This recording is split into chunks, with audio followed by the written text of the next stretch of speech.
오늘 우리가 함께 나눌 하나님 말씀은 마태복음 7장입니다. 산상수훈 7장 벌써 7장까지 왔습니다.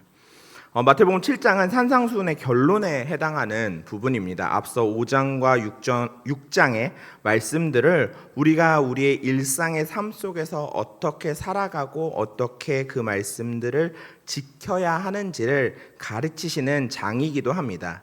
오늘 본문의 첫 말씀인 1절인 비판받지 아니하려거든 비판하지 말라는 이 말씀은 많은 사람들이 아시고 또 많이 들으셨던 말씀입니다. 현대적인 말로 좀 바꾸자면 좀 유행어를 조금 섞자면 남 탓하지 말고 너나 잘하세요 이런 말로 바꿀 수 있겠죠.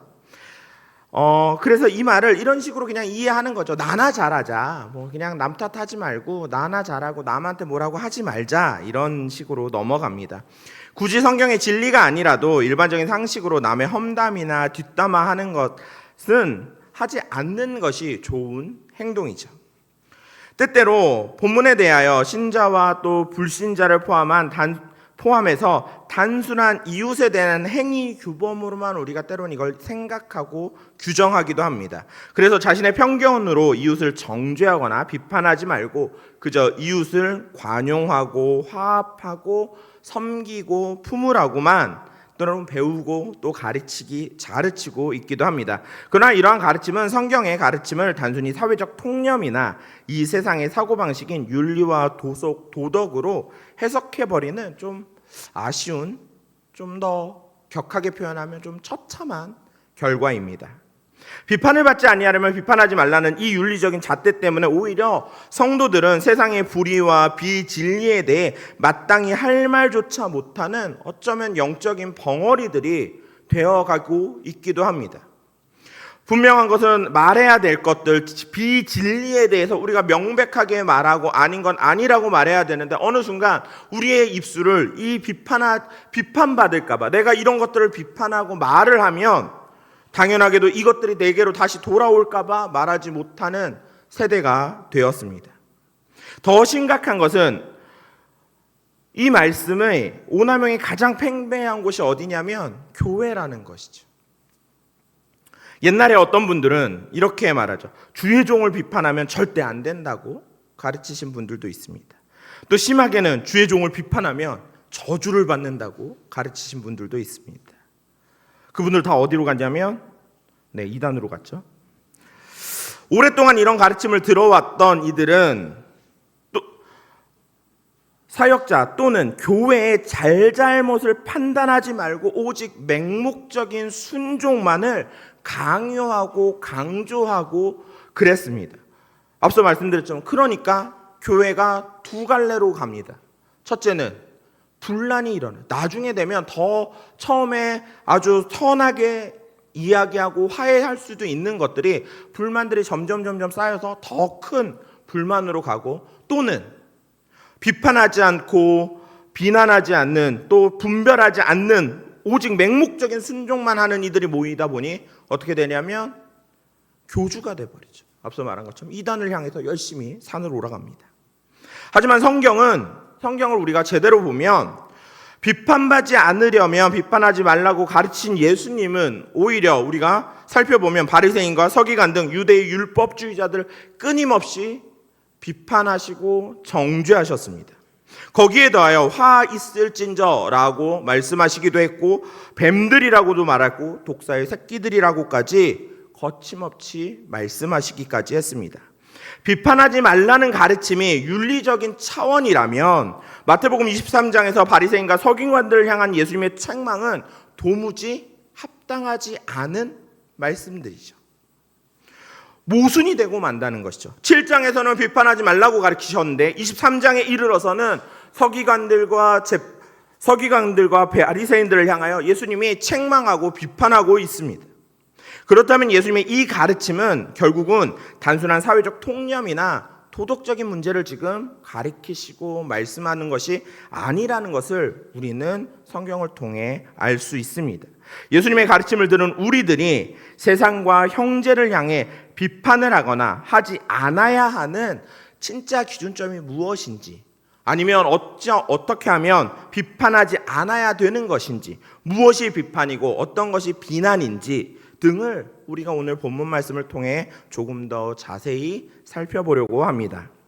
먼저 비판 곧 심판은 하나님께만 속한 고유한 권한임을 우리는 알아야 합니다. 마태복음 7장 1절에 비판받지 아니하려면 비판하지 말라고 말씀하시는데, 여기서 비판에 해당하는 헬라어는 크리노라는 단어인데, 이는 구별하다, 판단하다, 결정하다, 비난하다, 고소하다, 그리고 재판하다, 심판하다라는 뜻을 가지고 있는 단어입니다. 근데 여기서 더 중요한 것은 이 단어가 그냥 단순하게 사람과 사람 사이에서 누군가를 비방하거나 비난하는 정도에 쓰는 용어가 아니라 이건 법적 의미를 지니고 있는 단어이기도 하다는 것입니다. 우리는 먼저 이 비판과 재판, 심판이 철저히 하나님께 속한 것임을 분명히 알고 넘어가야 합니다. 신명기 1장 17절의 말씀을 보시면 우리 함께 읽을까요? 재판은 하나님께 속한 것인즉 너희는 재판의 외모를 보지 말고 귀천을 차별 없이 듣고 사람의 낯을 두려워하지 말 것이며 스스로 결단하기 어려운 일이거든 내게로 드리라고 하였고. 재판은 하나님께 속한 것이죠. 판단은 하나님께 속한 것입니다. 비판과 재판이 왜 하나님께 속한 것일까요? 모든 일은 하나님께서 시작하셨으니 그 일에 대한 심판도 온전히 하나님만이 하실 수 있는 것입니다. 모든 일을 작정하시고 시작하신 하나님만이 심판하실 수 있다는 것입니다. 그렇기에 재판은 하나님께 속한 것입니다. 우리의 시작도 하나님이 시작하셨고 우리의 끝도 하나님이 끝맺으십니다. 우리의 모든 일정과 모든 것마저 하나님이 간섭하시고 시작하시고 하나님의 작정과 섭리 안에 우리의 모든 일들이 그 안에 녹아져 있습니다. 그러기에 재판은, 판단은 하나님이 하시는 것입니다. 그리고 이 재판, 이 심판의 가장 큰 일은 무엇이냐면 바로 예수 그리스도의 십자가 사건입니다. 주님의 십자가의 죽음은 온 인류에 대한 하나님 아버지의 심판이시기도 했습니다. 이 심판이 우리에게 어떻게 적용될까요? 보혜사 성령이 내 안에 오셔서 기름을 부어주시고 진리의 말씀을 온전히 깨달으면 그날에 이 세상의 주인이던 내 세상의 주인이던 내가 내 안에서 완전히 죽고 오직 누구로만? 예수 그리스도로만 살아가게 되는 것입니다. 바울의 고백과 같이 이제는 내가 죽고 주님이 사는 삶이 시작됩니다. 그제서야 하나님의 말씀이 내 안에 성취되기 시작하고 요한복음 16장의 말씀처럼 보혜사께서 오셔서 죄와 의와 심판에 대하여 세상을 책망하시는 것이죠.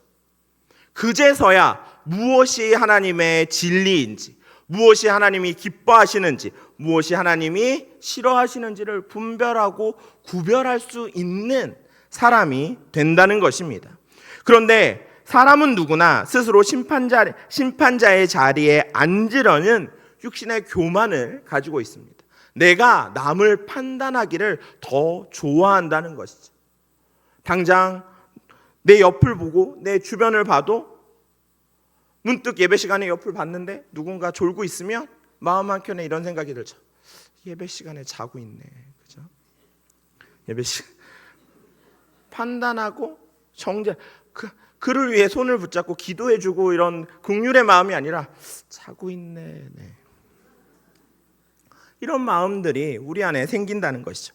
그런 우리의 육신의 교만을 십자가에 못 박고 오직 우리는 하나님 앞에 그 완전한 하나님의 보좌 앞에 완전히 엎드려져 있어야 하는 것입니다. 내가 판단하기보단 하나님께 그 판단을 맡겨드리고 우리가 가져야 될 것은 오로지 긍휼함과 주의 사랑뿐이라는 것입니다. 그리고 우리는 우리의 헤아림과 하나님의 헤아림 사이에 다름이 있음을 인정할 수 있어야 합니다. 마태복음 7장 2절의 말씀처럼 너희가 비판하는 그 비판으로 너희가 비판을 받을 것이요 너희가 헤아리는 그 헤아림으로 너희가 헤아림을 받을 것이라 라고 말씀하십니다. 여기서 헤아림에 해당하는 말은 척도, 제한된 분량, 측량하다, 저울질하다라는 뜻을 가지고 있는 단어인데 이것은 판단을 위한 척도에 해당합니다. 무엇인가를 판단하려면 척도가 기준점이 있어야 되는 것이죠. 우리가 직면한 진짜 문제는 우리의 헤아림의 기준과 하나님의 헤아림의 기준이 전혀 다르다는 사실입니다. 심판을 하기 위해서는 변하지 않는 절대적인 기준들이 필요하죠.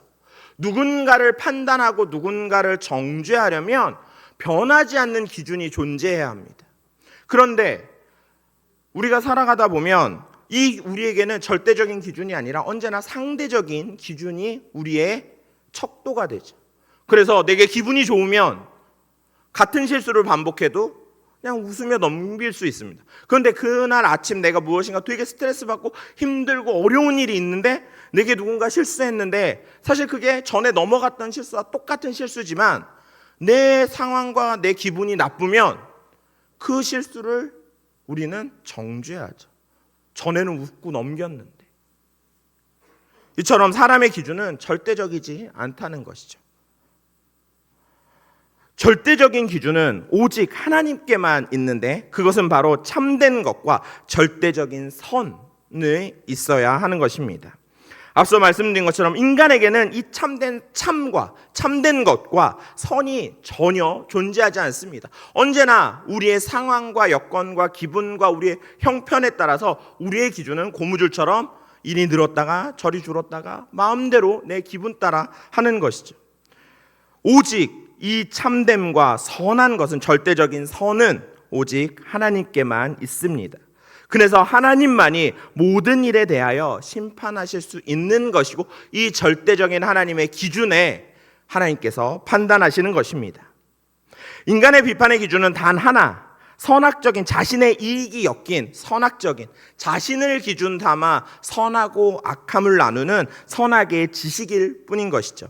그 습관에 따라 먹고 마시며 입는 철저히 상대적인 내용을 근거로 서로 비판합니다. 야고보서 2장 2절에서 4절의 말씀을 보시면 회당에서 금가락지를 끼고 아름다운 옷을 입고 들어오는 자와 가난한 자의 외모를 차별함에 대해서 야고보 사도가 말합니다. 성경은 이를 두고 너희끼리 서로 구별하며 악한 생각으로 판단하는 자가 되는 것을 정죄합니다. 사실 보면 좀 옷이 허름한 이가 있고 또 옷이 아주 깔끔하고 좋은 옷을 입고 오시는 분이 있을 것입니다. 그런데 그것을 서로 구별하여 좋은 옷을 입고 좋은 모습을 하고 있는 이는 좋은 자리로, 허름한 이에게는 허름한 자리로 멀리 보내버리는 이런 것들을 성경은 악하다라고, 그걸 판단하고 구별하는 걸 악하다라고 말씀하십니다. 선악의 지식이란 내 눈에 보여져 있는 것들을 통하여 내게 느끼기에 내가 좋은 것이 선, 내가 느끼기에 별로 아닌 것들이 악하다라고 하는 우리의 이 선악의 지식들로 다져진 우리의 마음에서는 절대로 하나님의 선함이 나올 수 없는 것입니다. 우리는 그 상대적인 사고를 가지고 상대방을 옳고 그름으로 나누며 비판하고 정죄하고 심판합니다. 거기에 윤리적이고 도덕적인 잣대까지 기준 삼아서 누구는 악하고 누구는 선하고 누구는 성질이 못됐고 누구는 참 잘하고 그것으로 상대방을 헤아려 판단하기 때문에 결국 그 선과 악의 잣대로 자신이 헤아림을 받고 심판을 당하는 것입니다. 로마서 2장 1절의 말씀을 보시면 남을 판단하는 것으로 내가 너를 정죄함이라 라고 분명히 말씀하고 있으며 로마서 3장 20절 역시 율법의 행위로 의롭다 하심을 얻을 육체가 없다라고 분명히 말씀하십니다. 자신이 가지고 있는 선악적인 지식으로 씨를 뿌리니까 결국은 그 선악적인 지식의 열매로 내가 다시금 판단받게 되는 것입니다. 일례로 어느 날인가 제가 아내가 막 피부에 대해서 굉장히 고민을 하고 막 그래서 제가 한마디 했습니다. 안 씻고 자니까 그래 그랬어요. 안 씻고 자니까 그래. 되게 못됐죠. 가시도 쳤죠. 그러고 나서 며칠 있다가 이렇게 제가 머리가 뭐 간지러워서 머리에 뭐가 났어요. 그래서 제가 머리에 뭐가 났나 봐 그러니까 바로 다시 돌아오죠. 안 씻고 자니까 그래. 안 씻고 자니까 그래. 내가 상대에게 내 기준으로 어떤 거를 판단하고 얘기를 하면 당연하게도 그 상대가 또는 다른 이가 그와 비슷한 기준으로 나를 판단한다는 것이죠. 어느 곳에 가서 제가 저분은 왜 나한테 인사도 안 하고 나한테 왜 커피도 안 사주지? 이러면 제가 또 다른 곳에 갔을 때 어떤 이가 저 애를 향해서 왜 저 목사님은 인사도 안 하고 왜 나한테 커피도 안 사주지? 똑같은 일이 똑같이 내게 벌어진다는 것이죠. 커피 사달라는 얘기가 아니라 내가 누군가를 판단하고 내가 누군가에게 기준점을 제시를 하면 당연하게도 그 기준점에 맞춰서 누군가도 나에게 그 기준점을 들이대기 시작한다는 것입니다. 상대방을 정죄하는 그 자체가 자신을 정죄하고 자신을 그 기준점에 맞춰서 난도질하고 있다는 사실을 우리는 너무나 모릅니다. 잘 알고 계시는 것 같지만 실상 우리가 살아가다 보면 그 기준점을 아무도 몰라요. 그러니까 너무나 쉽게 타인을 향하여 내 기준점으로 타인을 재단하고 비판하고 비난하고 정죄하는 것이죠. 만약 내가 그 일로 인하여 내가 정죄받고 내가 판단받을 것이라고 생각하면 어느 누구도 타인을 향해서 그렇게 쉽게 입을 열지 않을 것입니다. 앞서 제가 말씀드린 것처럼 당연히 며칠 뒤에 제가 똑같은 소리를 들을 줄 알았으면 그런 얘기 안 했겠죠. 씻고자 이런 얘기 안 했겠죠. 그러면 뭐 피부과를 가봐 뭐 이랬겠죠. 뭔가 있나 봐. 뭐 피부과를 가봐 좋게 말했겠죠. 근데 당연히 며칠 뒤에 제가 도로 부메랑 맞을 줄 모르니까 그 씻고 앉아있고.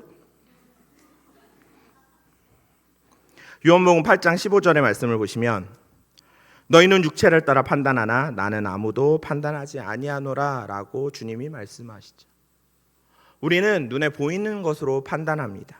그러나 주님은 다른 것들로 우리의 윤리나 도덕적인 기준으로 우리를 판단하지 않으십니다. 오직 진리로 말씀으로 우리를 판단하시고 심판하십니다. 하나님의 진리적인 판단에 대해 알지 못하는 이들이 자꾸 도덕적인 기준을 하나님 앞에 세우고 자꾸 벙어리처럼 참는 것이 참된 신앙인인 양 그렇게 말하고 또 말하는 것입니다. 사무엘상 6장 7절의 말씀을 보시면 16장 7절의 말씀을 보시면 여호와께서 사무엘에게 이르시되 그의 용모와 키를 보지 말라 내가 이미 그를 버렸노라 내가 보는 것은 사람과 같지 아니하니 사람은 외모를 보거니와 나 여호와는 중심을 보느니라 하시더라. 여기서 중심은 마음을 뜻하죠. 마음을 뜻합니다. 하나님이 중심을 보신다는 건 마음을 보신다는 건 우리가 때로는 마음과 정성을 다하여 어떤 행위나 율법적인 행동들을 하라는 것이 아니라 과연 그 중심에 하나님의 말씀을 가졌는가, 그 중심에 그리스도가 계신가, 성령께서 그 마음을 인도하시는가를 보신다는 것이죠. 육신의 잣대를 모두 꺾어버리고 내 안에서 그리스도의 생명과 진리를 우리는 채우는데 힘써 집중해야 합니다. 그런데 우리는 자꾸 내 육신의 기준을 자꾸 내 바깥으로 표출하는데 너무 익숙한 사람들이죠. 그래서 자꾸 뭔가 내 마음에 하나님의 말씀을 채우기보다 내가 더 열심히 뭔가를 하는 게 더 좋은 인간의 본성이라는 것입니다. 그러나 성경은 그걸 꺾어버리라고 말씀하십니다. 우리가 유일하게 채우고 집중해야 될 것은 예수 그리스도의 생명과 하나님의 말씀인 것입니다. 그럴 때 비로소 누군가에 대한 기준점이 세워지기 시작한다는 것입니다. 마지막으로 진리의 눈을 우리가 뜨기 위해서 우리의 영적인 눈을 가리는 들보를 반드시 빼내야 합니다. 마태복음 7장 3절에서 5절 말씀을 보시면 어찌하여 형제의 눈 속에 있는 티는 보고 내 눈 속에 있는 들보는 깨닫지 못하느냐? 보라, 내 눈 속에 들보가 있는데 어찌하여 형제에게 말하기를 나는 내 눈 속에 있는 티를 빼게 하라 하겠느냐? 외식하는 자여, 먼저 내 눈 속에서 들보를 빼어라. 그 후에야 밝히 보고 형제의 눈 속에서 티를 빼리라. 여기서 눈의 티라는 것은 내가 가진 육신적인 연약함과 사고방식을 뜻합니다. 그럼 들보는 무엇일까요? 그것은 내가 하나님보다 먼저 받아들여서 움켜쥐고 있는 앞서 말씀드린 내 삶의 기준으로 삼는 내가 기준이 되는 선악의 지식과 율법적인 개념들입니다. 율법의 말씀과 그로 인해 세워진 나의 견고한 성인 것이죠. 우리는 이 율법적인 사고를 마치 스스로의 빚인 것처럼 착각해서 그것으로 형제를 판단하고 심판자의 자리에 앉으려 합니다. 자꾸 내가 무엇인가를 행하면 나는 옳은 사람이 되고, 율법적인 사고란 것은 내가 말씀대로 잘 행해서 잘 서 있으면 그게 마치 옳은 사람이 되는 양, 내가 마치 누구를 판단할 수 있는 사람의 자리에 오른 양 여기는 것이죠. 예수님은 이런 무리를 향하여 외식하는 자라고 말했습니다. 마치 바리새인과 서기관들 같은 이들이죠. 외식하는 자란 단어는 무대 위에 가면을 쓰고 연기하는 배우를 뜻합니다. 진리가 없는 상태에서, 하나님의 말씀이 없는 상태에서 율법의 잣대로 거룩한 척하며 남을 정죄하는 모습, 즉 영적인 연기를 하고 있는 이들을 향하여 주님은 외식하는 자라고 말씀하시고 정죄하신 것입니다.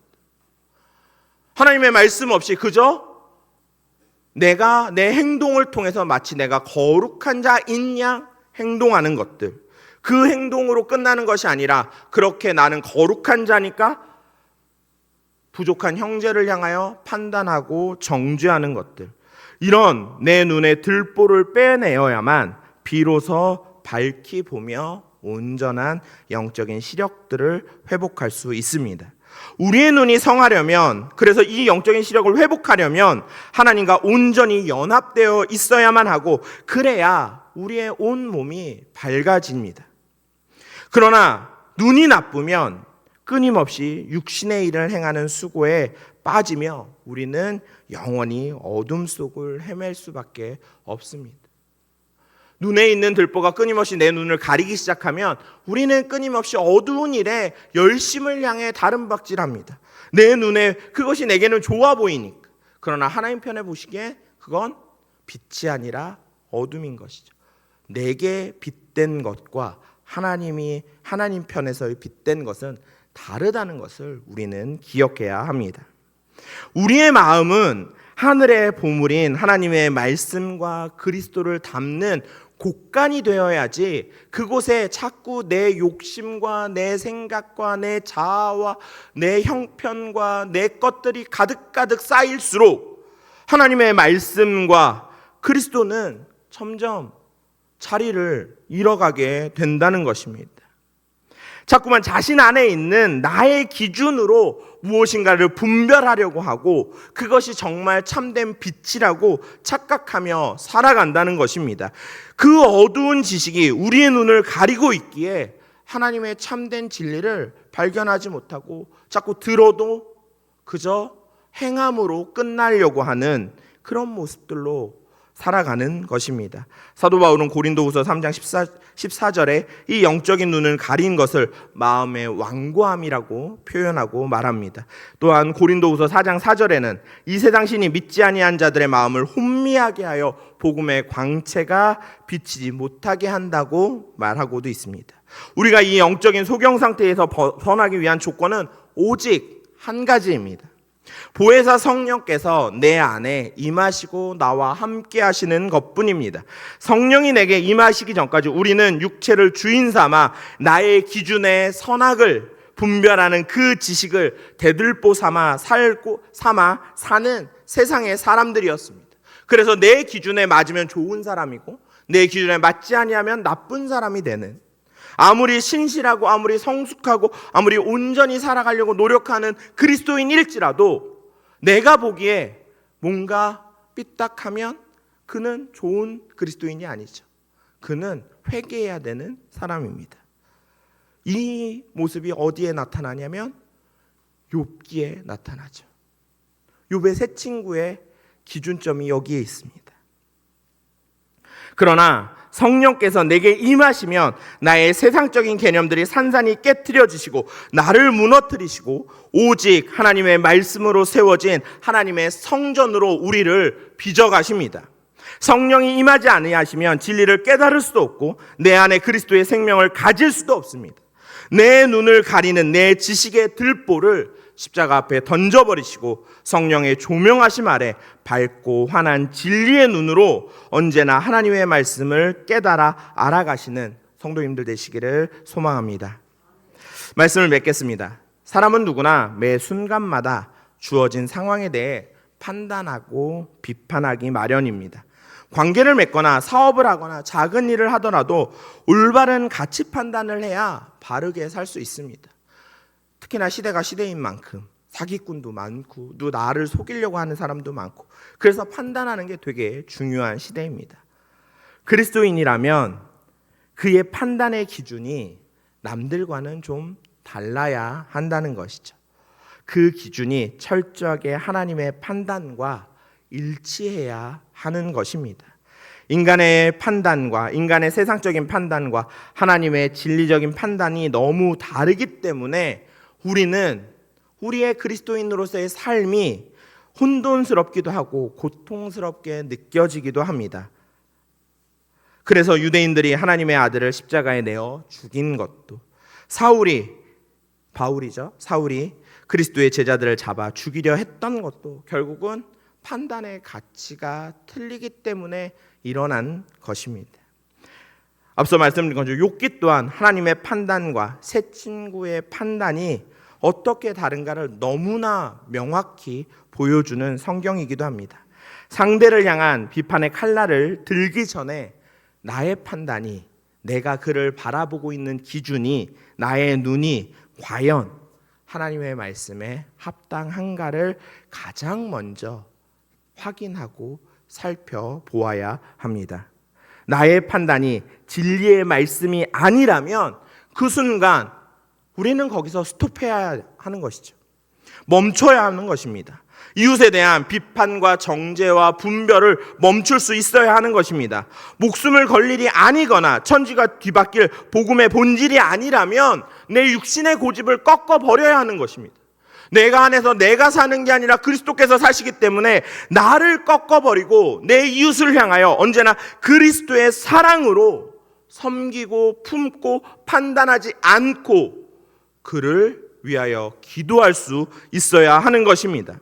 예수 그리스도를 믿는 나의 믿음이 여전히 그리스도 안에 있지 아니하다면 우리는 지금 당장 무릎을 꿇고 성령의 도우심을 간절히 구해야 하는 것입니다.